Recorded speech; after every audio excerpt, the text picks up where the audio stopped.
They say it never rains in Southern California, but it's pouring in the Bay. Hello, everyone, and thank you for tuning into the Secret Services Celebrity Psychic Readings. I'm going to be your reader for today, Quintarius Shakir. Please make sure that you go to www.blackspectrumnetwork.com to purchase a private psychic reading, or go to quintarius.com to purchase a private psychic reading.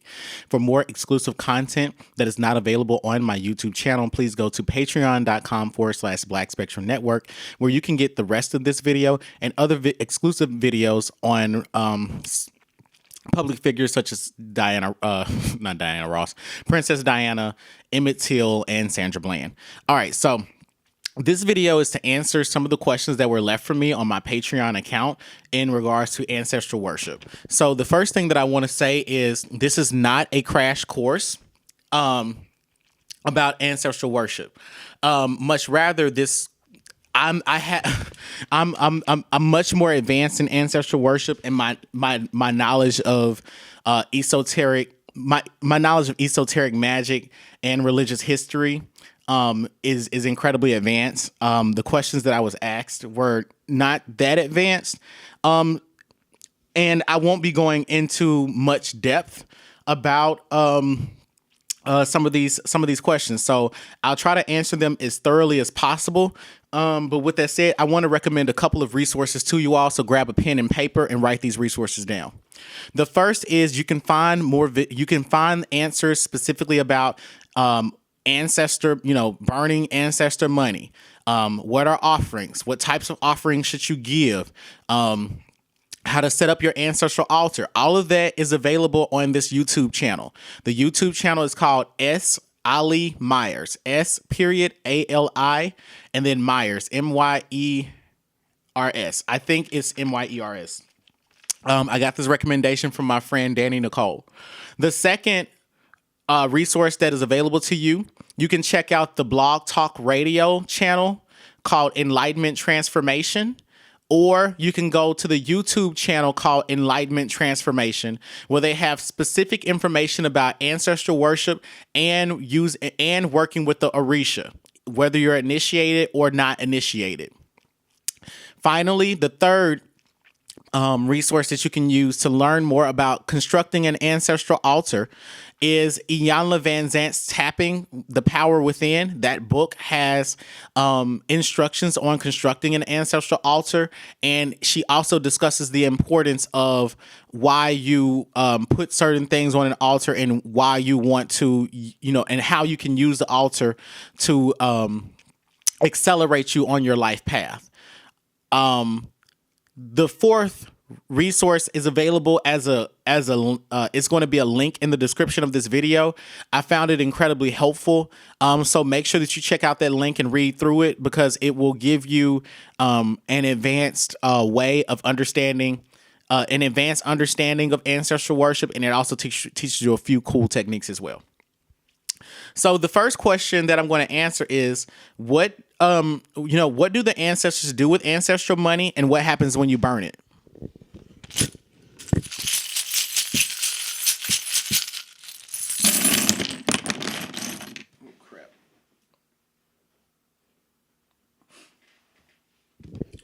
I'm gonna need to do this again because I moved some of the beads around. So give me one more time.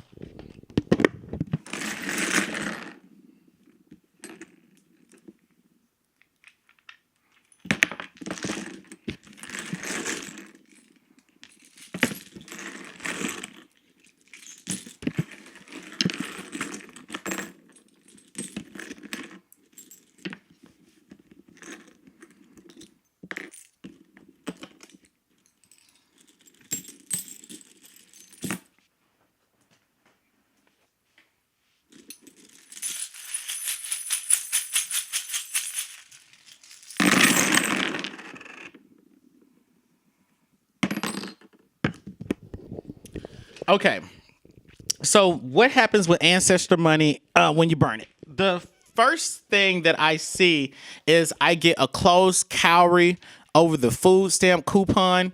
So this is saying that your ancestors aren't using this money to purchase foods and other items when you're burning ancestral money. I get a quarter over the penny. So this is saying that ancestral money is it's not a requirement for an ancestral altar at all, but they do find it very valuable. It is currency for them, but I get that you would need to leave them food offerings so that they can purchase sustenance. I get a closed calorie over the 50% off coupon, so ancestral money doesn't give them a discount on things that they are trying to purchase.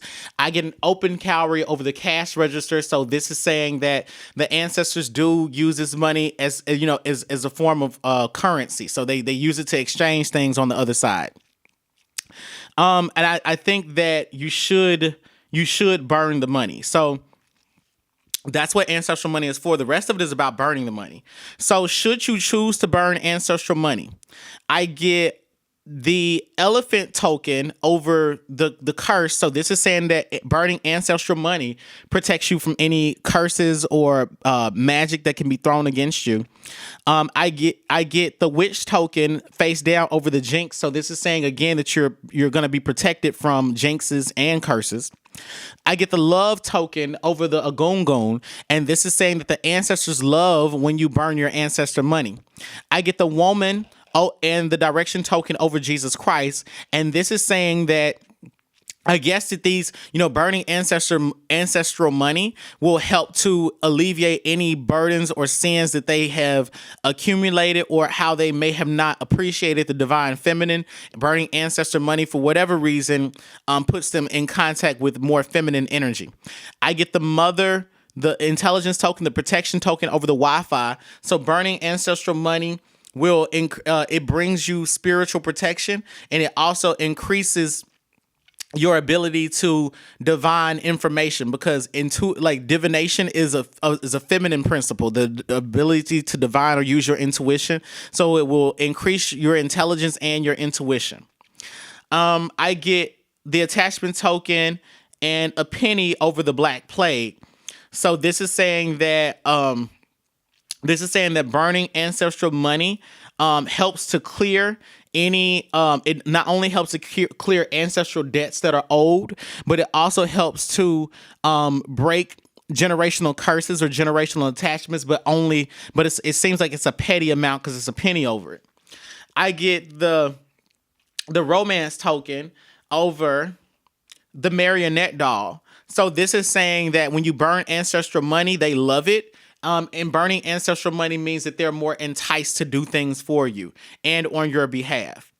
I get the good luck token over the guillotine. So this is saying that burning ancestral money, burning ancestral money is almost like a public execution of the money. It's like the money is destroyed, and you cut the cord is being cut with it. Like, okay, so ancestral money is made of a material, that those materials have energy in them. Okay, and that energy doesn't go anywhere. I mean, energy can't be destroyed. So you destroy the money, but now the energy no longer has a physical body to exist in, and now the ancestors can use it, and it brings them good luck.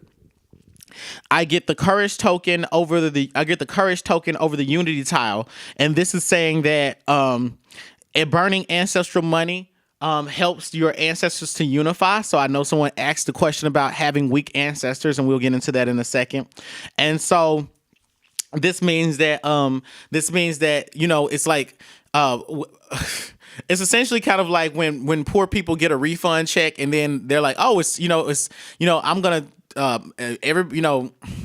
poor people get a refund check, and then they take their kids shopping with the refund check, and it's a family event. So just imagine that same effect, where your ancestors receive that ancestral money, and they all congregate together, and they're like, yo, we're gonna help.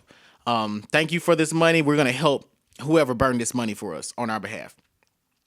I also get a nickel over the unity token. So it mobilizes your ancestors. If you all know, I'm going to have to do a sermon on collective mobilization. So make sure that you all stay tuned for Sophisticated Sundays.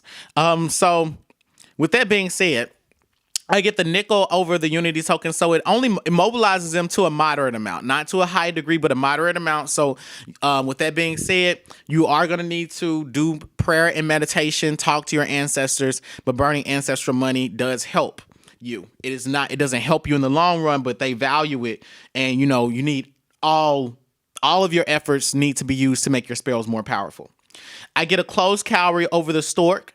So this is saying that they don't, you don't burn ancestor money to be brought, they're not going to help you get children. They're not going to bring you new opportunities. Much rather they will stand behind you to support you. So you'll have something to fall back on. And that's what you burn ancestral money for. I also get burning ancestor money helps you to get in okay, so now this is getting in contact with the male ancestors or the masculine energies. So it opens the door for you. Burning ancestral money opens the door for you to start using the energy and the knowledge of your male ancestors. I get an open calorie, the probability of luck token over the popcorn, and this is saying that what your ancestors also use ancestral money for is their own entertainment on the other side. And that's mostly what they use it for. So they need to live happy lives. I get the five of instability over the swan. And this is saying to me that your ancestors will stop lying around. It's like, once you burn the ancestral money, their attention turns towards the money. They're like, oh, there's money. And they then are more inclined to help you with the things that you need help with. They will support you with the things that are already there. They won't bring you new opportunities because you burn ancestral money. I get a closed calorie over the corn. So, this is my spirit guide coming through, and he's saying that this is actually not a corny question to ask. Like, this is a very deep question. So that's my ancestor saying that.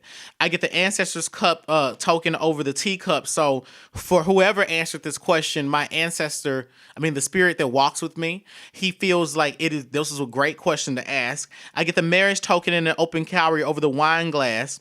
And this is saying that, one thing that burning ancestral money does is that your ancestors can use it for their own libations. They're also saying that these libations are used for building new relationships. It's almost like alcohol is currency there. The fruits that make up an alcohol have spiritual powers in them, and when you blend them together, it becomes currency there. That's how I'm hearing it. I get the simplify token and the owl over the pearls, and this is saying this is like to be sitting there.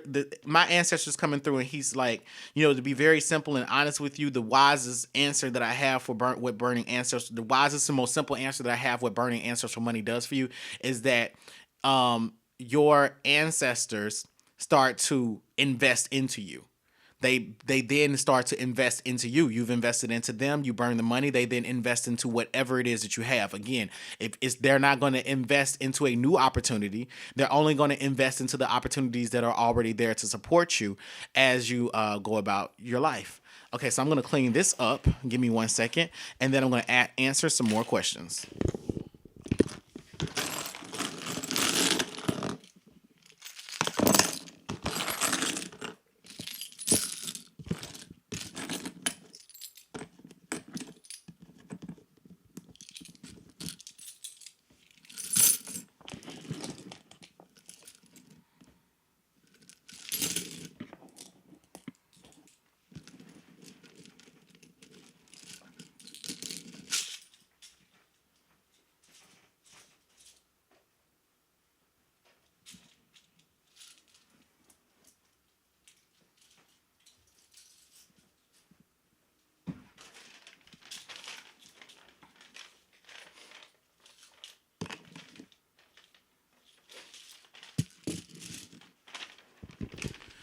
Okay, so the next question that was asked was, how often should we give offerings and worship?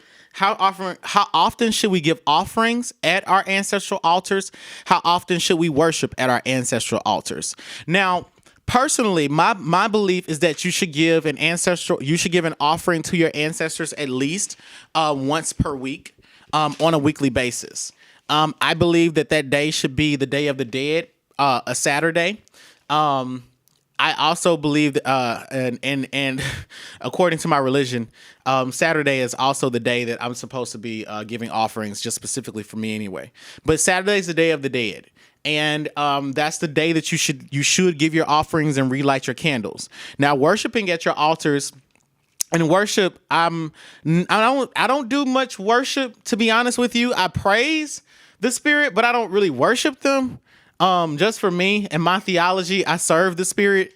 We work together, in a partnership way. So for you all that are asking the question about worship, I'm probably not the expert here, but I'll say this to you, what is coming through for me. If you worship at your altar, this should be done on an everyday basis.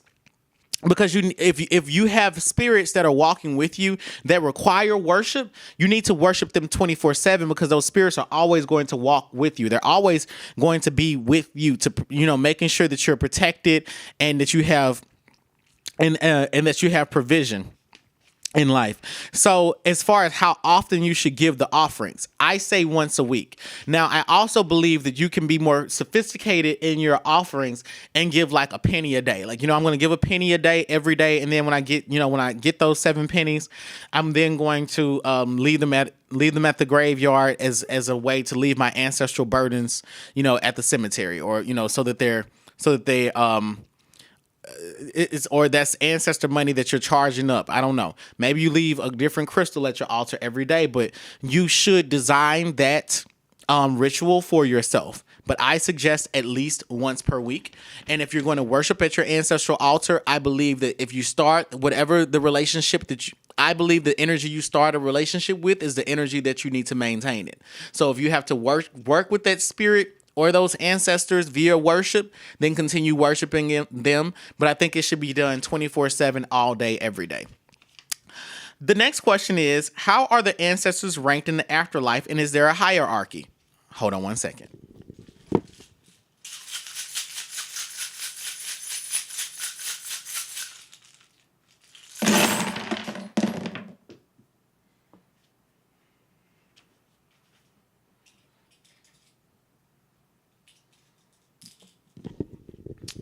So there is a hierarchy, actually. Because there's a 3 of action and the cemetery gate. Okay, so there's the 3 of action here, and the cemetery gate is over the graduation tile. Okay, so the 3 of action and the cemetery gate are saying that spirits can graduate. Spirits do advance themselves. It's been a long time, but I still got love for you, and that won't ever change. San Jose, they say it never rains in Southern California, but it's pouring in the Bay. San Jose, girl, I know we tried to tell ourselves those lies.